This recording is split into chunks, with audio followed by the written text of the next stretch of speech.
Hello friends, welcome to my YouTube channel Global English Academy. दोस्तों, मैं Sonu sir आज आपके लिए लेकर आया हूँ एसएससी सीजीएल 2024 का टारगेट क्लासेस। बेटा, जैसा कि हम जानते हैं कि एसएससी सीजीएल की वैकेंसीज अब ओपन हो गई हैं, उसी को ध्यान में रखते हुए आपके लिए अब हमने क्लास स्टार्ट कर दी है। इस क्लास में हम क्या डिस्कस करने वाले हैं? क्वेश्चन पेपर को डिस्कस करेंगे। कौन से? प्रीवियस ईयर के। आज सेट नंबर 6 है। इससे पहले मैं करीब 5 सेट आपको सॉल्व करवा चुका हूँ। आप मेरी प्रीवियस वीडियोस को जाकर प्लेलिस्ट में चेक कर सकते हैं। ठीक है, चलिए। तो यहाँ पर ये करीब 200 प्लस स्टूडेंट हमारी एकेडमी से सिलेक्ट हो चुके हैं ऑफलाइन वाले बैच में लास्ट ईयर, तो प्रीवियस ईयर में। अब हम इसको आगे इस सीरीज को कंडक्ट करना चाहते हैं। हम चाहते हैं कि आपका भी सिलेक्शन हो। देखिए, यहाँ पर पेपर सेट नंबर 6 की चर्चा हो रही है। यहाँ पे पहले डेट देखिए, एसएससी सीजीएल 17/7/2023। देखिए, किसी प्रकार की कोई मिलावट नहीं। जैसा एग्जाम में पूछा गया था, जैसे शिफ्ट 2 में जैसे क्वेश्चन आए थे, जो गवर्नमेंट के प्रीवियस ईयर के क्वेश्चन आए थे, वही हम आपके लिए लेकर आए। ठीक है, चलिए। तो मैं बिना समय गवाए आप लोग स्टार्ट करते हैं अपनी क्लास को। किसी को कहीं पर भी कोई भी डाउट हो तो वह मुझसे पूछ सकता है। ठीक है, क्वेश्चन नंबर 1 देखिए। आपको क्या बताना है? एंटोनिम्स बताना है। एंटोनिम्स का मतलब क्या होता है बेटा? किसी चीज का आपको विपरीत बताना होता है। तो पहला जो वर्ड देखिए, लकी प्रेजेंटेड आर लूसिड। अच्छा, लूसिड का मतलब क्या होता है? स्पष्ट। स्पष्ट account of her achievement before the committee. Lucy नाम का जो बंदा है, उसने क्या किया है? अपनी तरफ से बिल्कुल स्पष्ट रूप से कमेटी के सामने अपनी उपलब्धियों को रख दिया या दर्शा दिया। उसने कोई छुपाई नहीं है किस तरीके से क्या किया, क्या नहीं किया। पहला वर्ड देखिए क्या है? इंटेलिजिबल। इसका मतलब क्या होता है? सुगम, कोई चीज समझ में आ जाए, या सुबोध, है ना, जिससे आप समझ पाए सारी चीजों को। ठीक है, सुबोध। ट्रांसपेरेंट का मतलब क्या होता है? पारदर्शी। ट्रांसपेरेंट का मतलब क्या होता है? पारदर्शी। ठीक है। एम्बिगुअस का मतलब क्या होता है? दुविधा। किसी काम को लेकर मन में कोई दुविधा चल रही हो, आपने एग्जाम दिया, आपका एयरफोर्स और नेवी एग्जाम का कॉल लेटर आ गया आपके पास में, ज्वाइनिंग लेटर आ गया। अब आप सोच रहे हैं कि मैं एयरफोर्स में जाऊं कि नेवी में जाऊं। ये जो सिचुएशन होती है, एम्बिगुअस होती है। अच्छा, ऑर्डरली क्या होता है? ऑर्डरली का मतलब होता है व्यवस्थित। क्या होता है बेटा? ऑर्डरली का मतलब व्यवस्थित। अब हमको क्या चाहिए? इसका एंटीनिम बताना है, यानी उल्टा बताना है। प्लस है तो माइनस बता दीजिए, और माइनस है तो प्लस बता दीजिए। लूसिड का मतलब होता है स्पष्ट। इसका जो इसका उल्टा होगा वो क्या होगा बेटा? एम्बिगियस। एम्बिगियस का मतलब क्या हो जाएगा? दुविधापूर्ण। दुविधा है किसी चीज को करने में, वो स्पष्ट नहीं है, तो क्या हो जाएगा हमारे पास में? एम्बिगियस। और final answer is option number 3। चलो, नेक्स्ट आगे बढ़ते हैं। क्वेश्चन नंबर 2 की तरफ आता हूं। आपको एंटेनिम बताना है। वर्ड दिया हुआ है हमारे पास में, he regards himself as a patriot. अच्छा, पैट्रियट का मतलब क्या होता है बेटा? देशभक्त। पैट्रियट का मतलब क्या होता है? ऐसा व्यक्ति जो देशभक्त हो। ठीक है, जो देश के लिए अपने प्राणों को न्यौछावर कर दे, देशभक्त हो। ठीक है। अगला देखिए, इसके अंदर जो वर्ड दिया हुआ है ड्यूटीफुल। अच्छा, ड्यूटीफुल का मतलब क्या होता है? कर्तव्य परायण। कर्तव्य परायण, जो अपने कर्तव्यों का निर्वाह करता हो। अच्छा, ट्रेटर का मतलब क्या होता है? विद्रोही। ट्रेटर का मतलब होता है विद्रोही, देशद्रोही या विद्रोही। नेशनलिस्ट का मतलब क्या होता है बेटा? राष्ट्रवादी। राष्ट्रवादी, नेशनलिस्ट मतलब राष्ट्रवादी। लॉयल का मतलब क्या होता है बेटा? वफादार। लॉयल मतलब होता है वफादार। ठीक है। अब देखिए, मुझे ये बताइए, देशभक्त का आपको उल्टा बनाना है। देशभक्त का उल्टा क्या बनेगा बेटा? Traitor. Option number 2 is our final answer. ज्यादा टफ नहीं आया है वोकेबलरी, मेरे हिसाब से। मेरा ऐसा मानना है कि एसएससी सीजीएल ने इजी वोकेबलरी पूछी है इस शिफ्ट के अंदर। नेक्स्ट है हमारे पास में क्वेश्चन नंबर 3 जो दिया हुआ है, इंडोलेंट। इसका भी एंटोनिम बताएं। इंडोलेंट का मतलब क्या था? आलसी व्यक्ति। जो हिल डुल नहीं सकता है, जो डोल नहीं सकता है, हिल डुल नहीं सकता है, वो इंडोलेंट है, यानी आलसी है। अनस्किल्ड का मतलब क्या था? आकुशल। आकुशल। ठीक है। स्लगिश का मतलब क्या होता है? आलसी। लेजी का मतलब भी आलसी होता है। ठीक है। अच्छा, एक्टिव का मतलब क्या होता है? फुर्तीला। फुर्तीला या फिर जीवंत भी आप कह सकते हैं। आलसी है, एक बच्चा आलसी है, इंडोलेंट है, तो उसका क्या बनेगा बेटा? अपोजिट, एक्टिव बन जाएगा। Option number 4 is our final answer. ठीक है। आपको कोई भी डाउट आए एग्जाम से रिलेटेड, आप मेरे को मेरा जो डिस्क्रिप्शन लिंक में डिस्क्रिप्शन लिंक के अंदर टेलीग्राम का लिंक दिया हुआ है, आप उसको क्लिक करेंगे, आप मेरे से कोई भी डाउट है आप मेरे से पूछ सकते हैं, केवल इंग्लिश से रिगार्डिंग, ठीक है, इंग्लिश के सब्जेक्ट से रिगार्डिंग। देखिए अब आपको एक एंटोनिम बताना है, जो वर्ड अंडरलाइन किया गया है उसका एंटोनिम बताना है। डेवलप्ड कंट्रीज, ठीक है, क्या दिया हुआ है यहाँ पर, developed countries are at disadvantages. किस पे है, डेवलप्ड कंट्री क्या है, डिसएडवांटेजेस। डिसएडवांटेज का मतलब क्या होता है, जो लाभकारी ना हो, ठीक है, अलाभकारी, अलाभकारी, जिसका कोई फायदा नहीं ले सकते, बेकार कह सकते। The disadvantage to have access of modern science and technology। देखिए डेवलप कंट्री के अंदर विज्ञान के और तकनीक के कई सारे डिसएडवांटेज हैं, यानी अलाभ हैं, यानी बेकार हैं, ठीक है, नेगेटिव एस्पेक्ट्स हैं। पहला वर्ड जो हमारे पास में दिया हुआ है प्रिविलेज। अब प्रिविलेज का मतलब क्या होता है, विशेष अधिकार।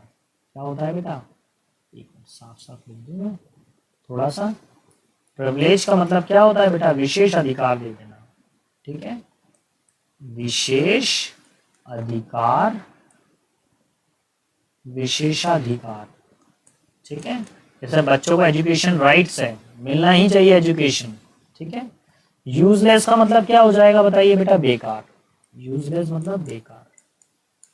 पावर्ड का मतलब क्या होता है, शक्ति देना। क्या हो जाएगा, पावर्ड का मतलब क्या हो जाएगा, किसी को शक्ति देना। अच्छा, अनहैप्पी का मतलब क्या होता है, उदास। अब आपको इसको आंसर सर्च करना है, मैंने मीनिंग आपके सामने लिख दी है, आपके हिसाब से क्या होना चाहिए। देखिए अलाभकारी, इसमें लाभ नहीं है, ये तो माइनस बात है। इसमें आपको विशेष अधिकार दे दिए गए, यानी प्लस है। तो option number 1 is our final answer. क्या करोगे, उसमें डिसएडवांटेज है और एक एडवांटेज है। प्रिविलेज का मतलब क्या है, विशेष अधिकार, यानी आपको एडवांटेज दी जा रही है, कुछ अधिकार दिए जा रहे हैं, ठीक है। क्वेश्चन नंबर 5, देखिए दोबारा वही वर्ड पूछ लिया है। ट्रेटर का मतलब क्या होता है, विद्रोही। क्या होता है, विद्रोही होता है। अब आपको ये पूछने का तरीका दूसरा पूछ लिया गया है, विद्रोही। अब बोला गया है people should vote for honest. Honest का मतलब क्या होता है, ईमानदार, ईमानदार। एंड लॉयल, लॉयल का मतलब क्या होता है, वफादार। Dog is a loyal animal, ठीक है। Leaders not for betrayer. Betrayer कौन होता है, धोखेबाज। कौन होता है, धोखेबाज होता है, धोखेबाज या छलिया। डिफेंडर, डिफेंडर का मतलब क्या होता है बेटा, डिफेंडर का जो वर्ड है हमारे पास में, डिफेंडर का मतलब होता है कोई चीज को जो डिफेंड करेगा, ठीक है, उसके अपोजिट बोलेगा, उसके खिलाफ खड़ा रहेगा, ठीक है। या ये कह सकते हैं कि सोनू क्या बना सकते हैं, रक्षक, रक्षक हो सकता है इसका प्रॉपर, है ना, डिफेंड कर रहा, रक्षा कर रहा है हमारी। अब आपको इसमें से एक आंसर को टिक करना है, प्रॉपर क्या आपका आंसर बनेगा वो आप लोग देख लेंगे। भैया जल्दी बताइए क्या बनेगा इसका आंसर, सारे बच्चे एक बार मेरे को कमेंट में करके बताइए क्या बनेगा इसका, मैं प्रॉपर आंसर क्या टिक लगा सकता हूँ। देखिए अगर ऊपर क्या है, विद्रोह कर रहा है, तो ये क्या हो जाएगा बेटा, लॉयल, यानी वफादार हो जाएगा। Option 1 is our final answer, ठीक है। चलिए क्वेश्चन नंबर 6 की तरफ बढ़ते हैं। 6 क्या कह रहा है, ओनली द आर्टिस्ट, क्या दिया हुआ है, only the artist who sculptures are allowed to take part in exhibition. ऐसा कलाकार जो क्या करता हो, मूर्तियां बनाता हो, स्कल्पचर्स बनाता हो, मूर्तियां बनाता हो, ठीक है, तो उसको क्या बोलते हैं। देखिए पहला वर्ड क्या है, मूर्तिकार। दूसरा पेंटर, पेंटर का पेंटर ही रहेगा। पॉटर कौन होता है, जल्दी बताइए, पॉटर कौन होता है, कुम्हार, जो बर्तन बनाता है, मिट्टी के बर्तन बनाता है। आर्टिशियन का मतलब क्या होता है बेटा, ये शिल्पकार होता है, शिल्पकार। तो अभी यहाँ पर जो हमारा फाइनल आंसर हो जाएगा बेटा वो क्या हो जाएगा, मूर्तिकार है ना, तो स्कल्पचर्स बना रहा। देखिए यहाँ पे हिंट भी मिल गया है, यहाँ पे स्कल्पचर्स, मूर्तिकारी, यही हमारा आंसर होगा। कई लोग इसका आर्टिशियन लगा रहे होंगे, आर्टिशियन नहीं बेटा, फाइनल आंसर क्या होगा हमारे पास, स्कल्पचर होगा, आर्टिशियन तो हो ही नहीं सकता है, ठीक है।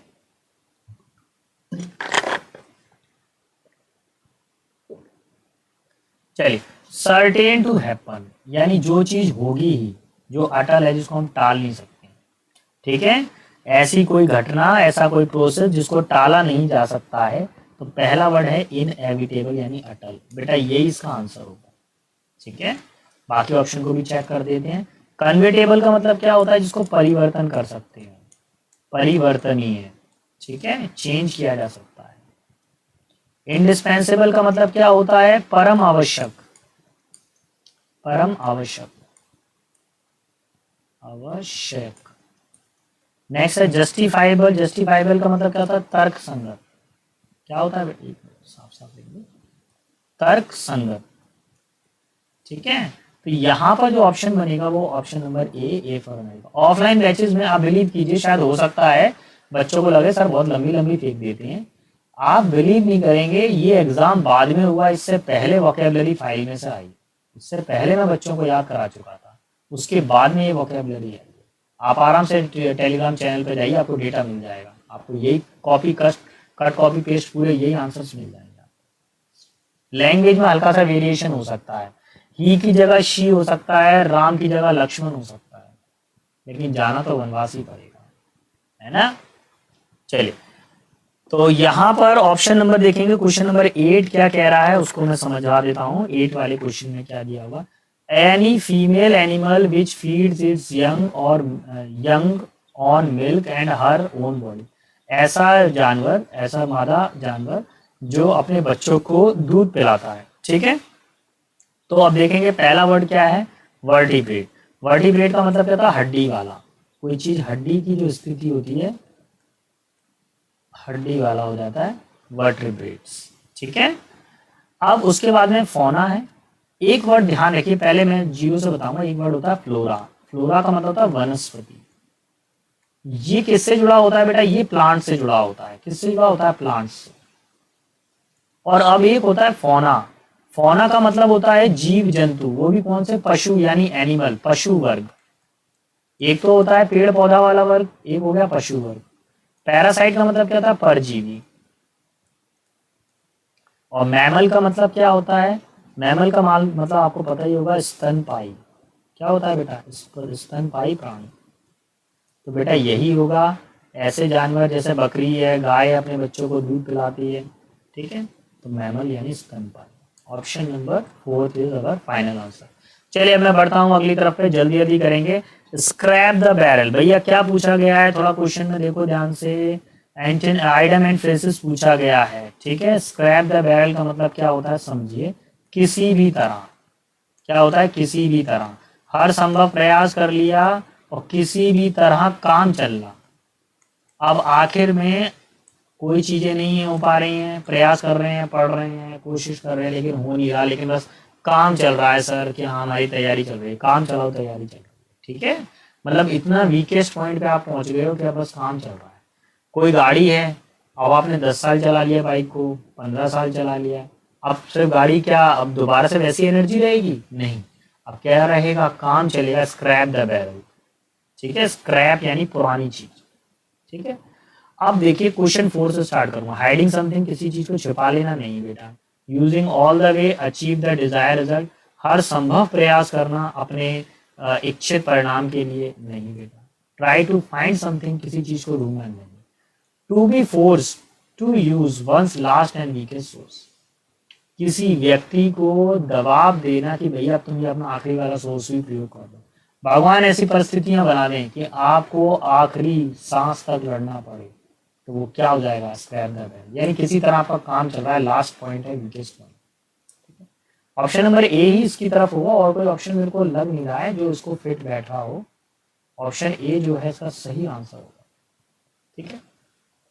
क्वेश्चन 10 की तरफ मुड़ते हैं। अब ये दिया हुआ डेम ऑफ डजन। अब डेम ऑफ डजन का मतलब क्या होता है, थोक के भाव में। क्या होता है, थोक के भाव में, ठीक है, डेम ऑफ डजन।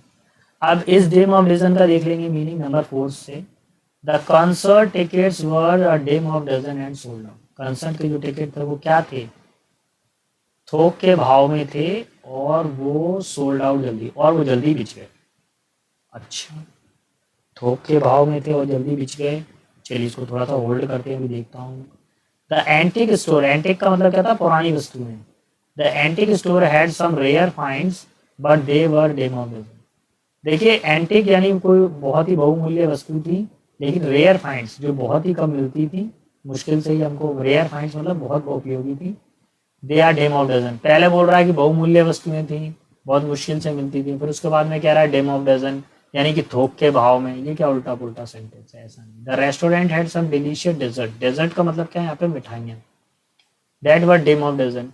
रेस्टोरेंट के अंदर कुछ मिठाइयाँ थी जो थोक के भाव में थी। ये कुछ समझ में नहीं आ रहा मेरे को, ये नहीं बनेगा। अब इसमें जो प्रॉपर बनेगा वो क्या बनेगा, देखिए, हर ideas were worth a dime of dozen.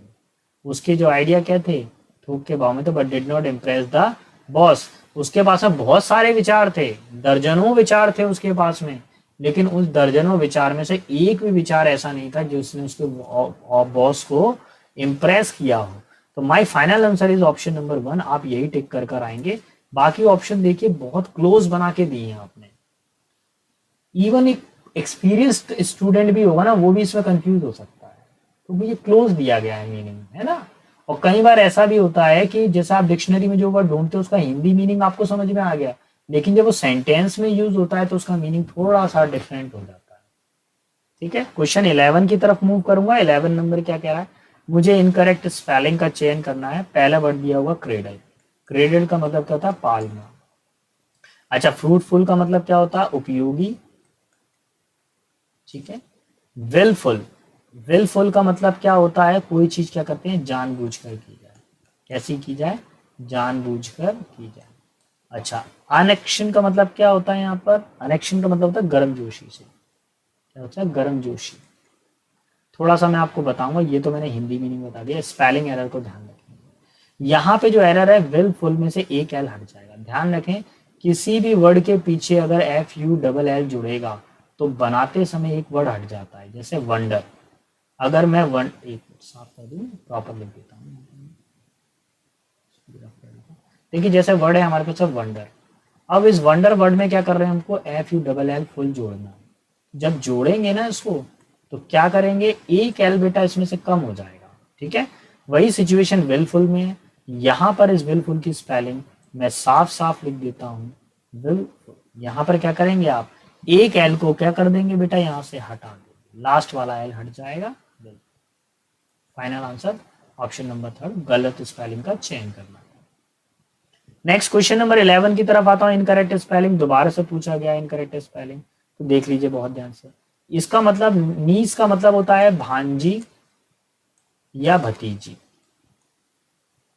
ठीक है, फादर पिता हो गया, सभी को पता है यहाँ पे। ठीक है, नेफ्यू, नेफ्यू की स्पेलिंग बेटा यहाँ पे गलत है। सही स्पेलिंग क्या होगी, NEPHEW, नेफ्यू। नेफ्यू का मतलब क्या होता है, भांजा या भतीजा। भांजा या भतीजा, साफ साफ लिख दो, भतीजा। ठीक है, और अंकल का मतलब तो चाचा हो गया हमारे पास में। अभी स्पेलिंग को लेकर एरर था, मैंने साफ स्पेलिंग लिख दी है यहाँ पे, नेफ्यू। ऑप्शन नंबर 3 आपका आंसर। देखिए कितना इजी क्वेश्चन पूछा गया। सीजीएल क्रैक किया जा सकता है, मेरे सब्जेक्ट को तो क्रैक किया जा सकता है, दूसरे सब्जेक्ट का तो मैं नहीं कह सकता, लेकिन हाँ इंग्लिश को क्रैक किया जा सकता है अगर एक अच्छी स्ट्रेटजी से पढ़ा जाए तो। देखिए, आप, क्रिकेट का मैच है आपका, और आप घर पे तैयारी कर रहे हैं फुटबॉल खेलने की। आपका कल क्रिकेट मैच है, आप तैयारी घर पे फुटबॉल खेलने की करोगे तो क्रिकेट मैच कैसे जीतोगे यार, कैसे कब जीतोगे। आप एक मैच को जब ही जीत पाओगे अगर पेपर में क्रिकेट से रिलेटेड क्वेश्चन है, तो प्रीवियस देख लो भैया, क्रिकेट से रिलेटेड है तो उसको कर डालो। ठीक है, ऐसे ही अगर आपको पता रहे कि प्रीवियस ईयर में कौन कौन से क्वेश्चन पूछे गए थे, उन्हीं की हेल्प से आप आगे क्या कर सकते हो, अपनी तैयारी को बनाए रख सकते हो। चलिए, तो पहला दिया बोला गया है, payments can be made by dash और इन कैश। आसान है, देखते से आपका आंसर आ गया होगा, चेक। किससे बनाया जाता है पेमेंट, किससे किया जाता है, चेक में किया जाता है। अच्छा, बाकी शब्दों के सब सारे वर्डों के मीनिंग समझिए। इसमें जो चिकी वर्ड आया ना, इसका मतलब क्या होता है, निर्लज, जिसको कोई लज्जा ना हो। ये वाले चेक का मीनिंग आपको बता ही दिया है। ये चीक है हमारे पास में, चीक का मतलब क्या होता है, गाल। और ये चिक का मतलब क्या होता है, चूजा। मुर्गी का बच्चा होता है ना, वो चूजा, वो चिकन, तो चिक बन जाए। अच्छा, मैं एक बार आंसर फाइनल लिख देता हूँ यहाँ पे। ऑप्शन नंबर 2 इज अवर, एक मिनट एक मिनट एक मिनट एक मिनट, अरे महाराज पढ़ाने दो, कंप्यूटर महाराज पढ़ाने नहीं दोगे क्या बच्चों को हमको, है क्यों नहीं चल रहे हो तुम, चलो ना, पढ़ाने नहीं दोगे। ऑप्शन नंबर 2 हमारा फाइनल आंसर। नेक्स्ट देखिए अगला क्या दिया हुआ है, क्वेश्चन नंबर 14, ये एरर फाइंडिंग वाला है। She always invite me to dinner, वह हमेशा मेरे को डिनर पे बुलाती है। अच्छा, शी सिंगुलर सब्जेक्ट है, इसके अकॉर्डिंग वर्ब यहाँ पे चेंज होगा, इनवाइट नहीं बेटा, इनवाइट्स हो जाएगा। क्या हो जाएगा, इनवाइट्स। ऑप्शन नंबर 2 हमारा फाइनल आंसर हो जाएगा। ठीक है, अब मैं आगे की तरफ मूव करता हूँ। क्वेश्चन नंबर 15, 15 क्या कह रहा है देख लेते हैं। थोड़ा बड़ा सा दिख गया है आपको तो डरना नहीं है, डरने का नहीं है, डर के आगे जीत है। The Indian independence movement sought to establish the concept of freedom and social welfare as the goal of an independent Indian state, resulting in fundamental rights and directive principles. देखिए हमारे पास जो इंडिपेंडेंस मूवमेंट हुआ था, उसके लिए वो जो movement हुआ था वो किस चीज को इंडिकेट कर रहा था, conception of freedom. Conception of freedom नहीं बेटा, कंसेप्ट ऑफ लिबर्टी यानी आजादी। लिबर्टी का मतलब क्या है, आजादी। अगर पूरा मीनिंग भी नहीं समझ में आया हो तो वर्ड को ध्यान रखेंगे, कंसेप्ट ऑफ लिबर्टी होगा, कंसेप्शन ऑफ फ्रीडम नहीं होगा, ये नहीं हो सकता। उसके कई सारे रीजन हैं। एक रीजन तो ये है कि इंडिपेंडेंस मूवमेंट की बात हो रही है, और उसको जब इंडिपेंडेंस मूवमेंट की बात हो रही है तो कहीं ना कहीं आज़ादी की बात होगी। किसकी बात होगी, आज़ादी की। आज़ादी हर चीज़ से है ना, मानसिक रूप से भी आज़ादी, शारीरिक रूप से भी आज़ादी, ठीक है, देश की भी आज़ादी। इसलिए ऑप्शन नंबर 2 हमारा फाइनल आंसर होना चाहिए। ठीक है, तो ऑप्शन 2 को आप टिक कर लेंगे यहाँ पर। ये क्या हो जाता है यार, बंद क्यों हो रहे हो आज। चलो ठीक है, नेक्स्ट देखिए, identify the sentence correctly use of indefinite article. भैया इनडेफिनेट आर्टिकल का प्रॉपर यूज करना आपको आना चाहिए कि इनडेफिनेट आर्टिकल का यूज कैसे किया गया। अच्छा पहले तो मुझे बताइए इनडेफिनेट आर्टिकल होता कौन सा। दो आर्टिकल होते हैं बेटा, एक होता है डेफिनेट, डेफिनाइट आर्टिकल जिसको बोलते हैं दा, और एक होता है इनडेफिनाइट आर्टिकल जिसका मतलब क्या होता है, ए और एन होता है। क्या होता है इसमें, जिसका मतलब जिसमें क्या आता है, ए और एन आता है। प्रॉपर यूज करना सीखेंगे ए और एन का। जो जो वर्ड है बस उनको फोकस कर लो, ए और एन को, बाकी को मत देखो। She is a Indian. देखिए अगर आपके पास में कभी भी आ से लेकर अंगहा तक प्रोनाउंसिएशन आ जाता है तो एन का यूज कीजिए, और का से लेके ज्ञा तक अगर प्रोनाउंसिएशन आ जाता है तो आप जो है ए का यूज कीजिए। इंडियन में ई की आवाज आ रही है और ए का यूज किया गया है, पहला ऑप्शन तो गया। दूसरे वाले ऑप्शन को थोड़ा होल्ड करूंगा मैं, तीसरा वाला चेक करता हूं मैं। शी इज अ इंडियन, ये भी गया, तीसरा वाला भी। अच्छा देखिए नंबर 4 वाला देखते हैं, she is an Indian. An आएगा क्योंकि देखिए आ से लेके अंगा तक में छोटा ई बड़ा ई भी आता है, तो अब इंडियन में ई की साउंड आ रही है, यहाँ पे तो एन करेक्ट है। An artisan married to an European. इस यूरोपियन को जब मैं पढ़ूंगा या प्रोनाउंस करूंगा तो यूरोपियन में या की साउंड पहले आती है। पहले क्या आता है, या अगर पहले आएगा तो वो का से लेके ज्ञा के बीच में आता है, तो एन यूरोपियन तो होगा। तो ऑप्शन नंबर 4 भी कैंसिल, एक ही बचा ऑप्शन नंबर 2। एन इंडियन, ई का साउंड आ रहा है, ई का प्रोनाउंसिएशन आ रहा है। यूरोपियन में या का प्रोनाउंसिएशन आ रहा है तो ए का यूज किया जा रहा है। Option number 2 is our final answer. कौन सा ऑप्शन, कौन सा हो जाएगा, option number 2। Free hit question था, इसको फ्री हिट कहेंगे। आर्टिकल का क्वेश्चन पूछ लिया, फ्री हिट कहेंगे इस तरह के क्वेश्चन को। ठीक है, अब सारी चीजें देखते हैं। The police were on high alert. Police क्या थी, बहुत ज्यादा हाई अलर्ट पे थी। On account of, on account of का मतलब क्या होता है, के कारण। अब किसके कारण थी, द कन्विक्ट। कन्विक्ट का मतलब क्या होता है, दोषी। Who had killed many people, जिसने क्या किया था, बहुत सारे लोगों को मारा था। तो पुलिस क्या है भैया, परेशान है। किसके कारण परेशान है, एक अपराधी के कारण परेशान है कि उसने कई सारे लोगों को मारा था।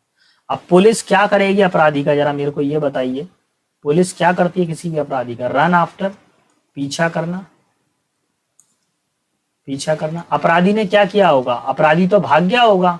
पुलिस हाई अलर्ट पे है ना, तो अपराधी तो भाग गया होगा, भाग गया होगा, तो भाग चुका होगा, भाग गया होगा, भाग चुका होगा। ठीक है, रन आफ्टर का मतलब क्या होता है, पीछे करना, किसी का पीछा करना। ठीक है, किसी के पीछे पड़ जाना, रन आफ्टर द बस, ये भी नहीं होगा। वॉक अवे का मतलब क्या हो जाएगा, जल्दी बताइए। वॉक अवे का मतलब क्या होता है, दूर जाना, किसी चीज से क्या करेंगे, दूर चले जाना। इलोप्ड का मतलब क्या होता है, भाग जाना। लेकिन ये कैसा इलोप होता है, प्रेमी संग भाग जाना, प्रेमी संग भाग जाना, है ना। जैसे गर्लफ्रेंड बॉयफ्रेंड भाग गए, निब्बा निब्बी भाग गए, ठीक है, तो वो जो हो जाएगा वो इलोप्ड कहलाता है। अब भैया अपराधी है, गर्लफ्रेंड के साथ थोड़ी ना भागा होगा। अच्छा, रन अवे, रन अवे का मतलब होता है भाग जाना या रफू चक्कर हो जाना, भाग जाना या रफू चक्कर हो जाना। तो अपराधी क्या हो गया, रन अवे हो गया, भाग गया, रफू चक्कर हो गया, ठीक है। क्वेश्चन नंबर 18 की तरफ आएंगे। 18 नंबर क्वेश्चन क्या कह रहा है देखिए। बाय हुम लगा हुआ है, जैसे ही बाय हुम लग गया तो ये बात मान के चलिए कि सेंटेंस में हु आएगा, हु। अच्छा, इसमें देखिए क्या लगा हुआ, वाज लगा हुआ है। वाज का मतलब क्या हो गया, पास्ट टेंस हो गया। ध्यान रखें, अगर आपके पास में एक्टिव वॉइस में सेकंड फॉर्म है तो पेसिव वॉइस में क्या आएगा, वाज या वर और थर्ड फॉर्म आएगी। पेसिव वॉइस में क्या आएगा, वाज या वर या थर्ड फॉर्म आएगी। अब बेटा मैं आपको थोड़ा सा क्लियर करूंगा। यहाँ पर देखिए, यहाँ पे हेड लगा हुआ है, ये सेकंड फॉर्म के रूप में तो नहीं है, कैंसिल करिए। यहाँ पे मेक्स लगा हुआ है, यहाँ पे हमको सेकंड फॉर्म की रिक्वायरमेंट है, ये भी नहीं हो सकता। यहाँ पे मेड लगा हुआ है, सेकंड फॉर्म की रिक्वायरमेंट है और सेकंड फॉर्म ही आ रही है, फोर्थ वाला नहीं होगा। ऑप्शन नंबर थर्ड हमारा फाइनल आंसर है, ठीक है। मुझे 1 मिनट दीजिए जरा, मैं थोड़ा सा देख लूँ, ये कोई बंदा फोन लगा रहा है बार बार, मेरे को फोन लगा रहा है, और कहीं लगा लो भैया फोन। चल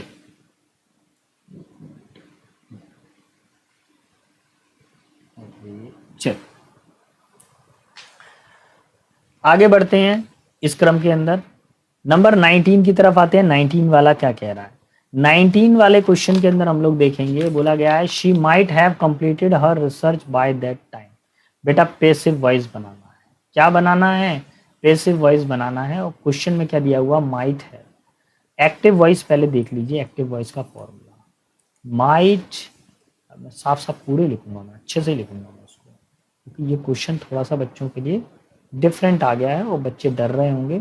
मैं नहीं चाहता कि आपका 1 मार्क्स भी एग्जाम में कटे, क्योंकि गवर्नमेंट सर्विस की तैयारी करना ना कोई बच्चों का खेल नहीं है कि उठे 1 महीना पढ़ा और पास हो गए। कॉलेज की स्टडी नहीं है बेटा, इसमें टाइम लगता है बहुत ज़्यादा। चलिए, एक्टिव वॉइस में क्या हो जाएगा, subject plus might have verb की third form plus object. Passive voice में पहले ऑब्जेक्ट माइट हैव, अब यहाँ पर एक वर्ड जोड़ना पड़ेगा, बीन, वर्ब की third form by plus subject. ये मैंने कंप्लीट फॉर्मूला लिख दिया है बेटा, क्या लिख दिया मैंने, कंप्लीट फॉर्मूला लिख दिया। आप इसको अच्छे से कॉपी जरूर कर लेना बच्चे फॉर्मूले को। ये सब्जेक्ट लिखा हुआ है यहाँ पर, फुल स्टॉप।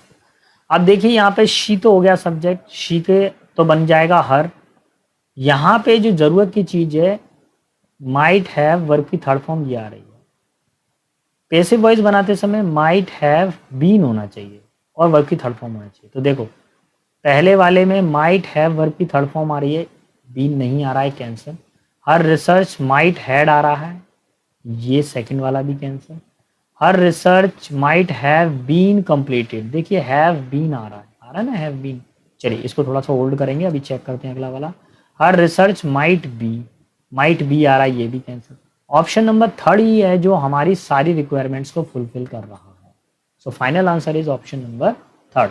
चलिए जल्दी जल्दी करेंगे, क्वेश्चन नंबर 20 की तरफ आ गए हैं और भैया एक भारी भरकम क्वेश्चन पर आ चुके हैं। क्वेश्चन नंबर 20 एक ऐसा क्वेश्चन है जो ज्यादातर बच्चों के लिए सिरदर्द बना रहता है, ठीक है। तो क्वेश्चन नंबर 20 में क्या करना है, कैसे करना है, उसको देखेंगे। देखिए पहली बात तो जाते से ऑप्शन को चेक करना चाहिए हमको, क्योंकि ऑप्शन ही हमको बताएगा कि कैसे हमको डील करना है, ठीक है। एक ऑप्शन ही फैसला ले पाता है कि हमको किस तरीके से डील करना है किसी चीज के अंदर। अब हमारे पास में जो जो क्वेश्चन दिए गए हैं उनको थोड़ा थोड़ा करके हम पढ़ते जाते हैं।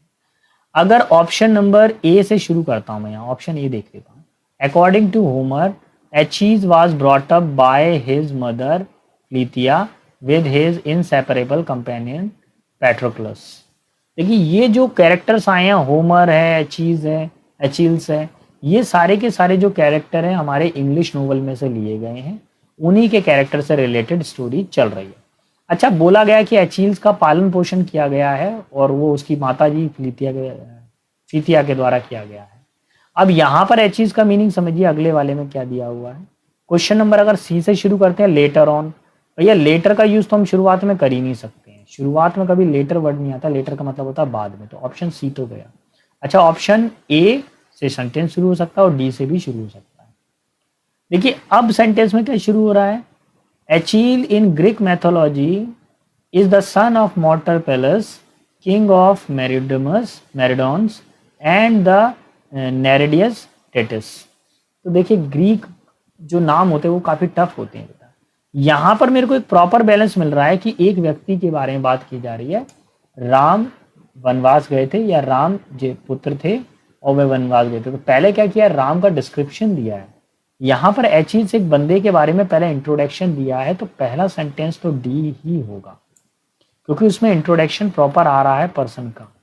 ठीक है, तो पहला हो गया डी।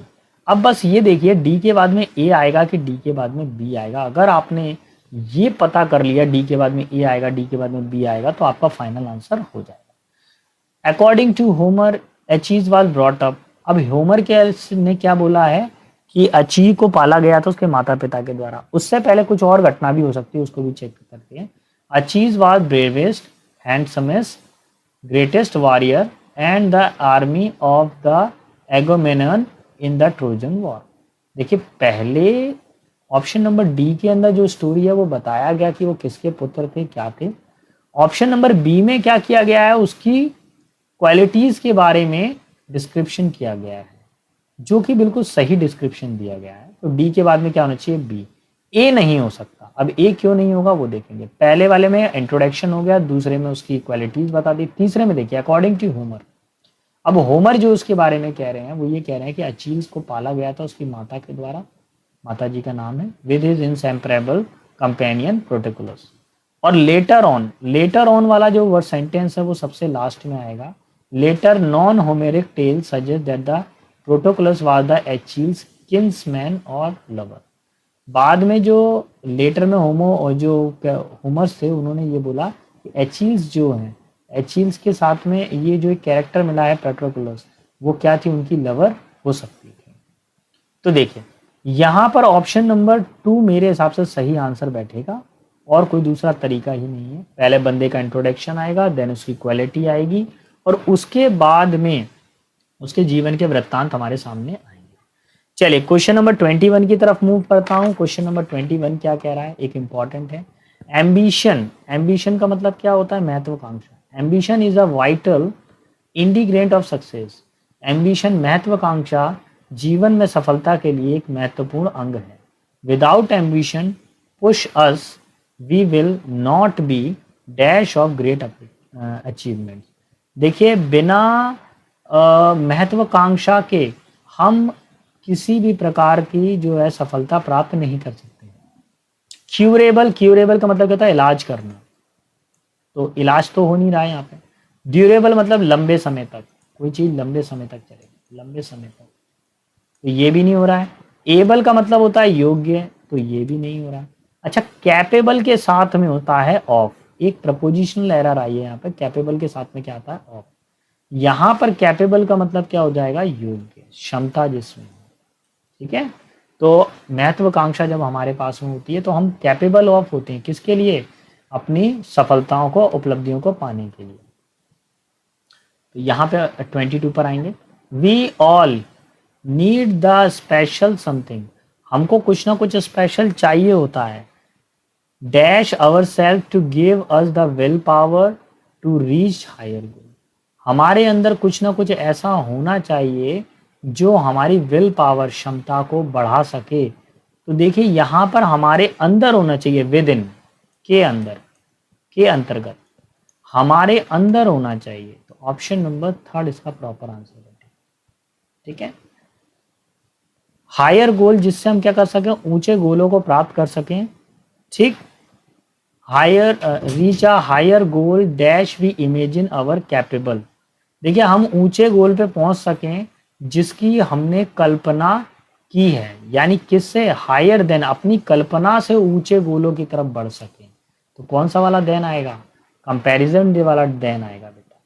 किससे ऊंचे उठ सकें, अपनी कल्पनाओं से ऊपर उठ सकें, और क्या हो सकें, कैपेबल ऑफ, ऑप्शन नंबर 24 में क्या आएगा, कैपेबल ऑफ। देखिए फ्री एट क्वेश्चन है, ऊपर भी यहाँ पर भी ऑप्शन नंबर यहाँ पर कैपेबल था, ठीक है, यहाँ पर था विद इन,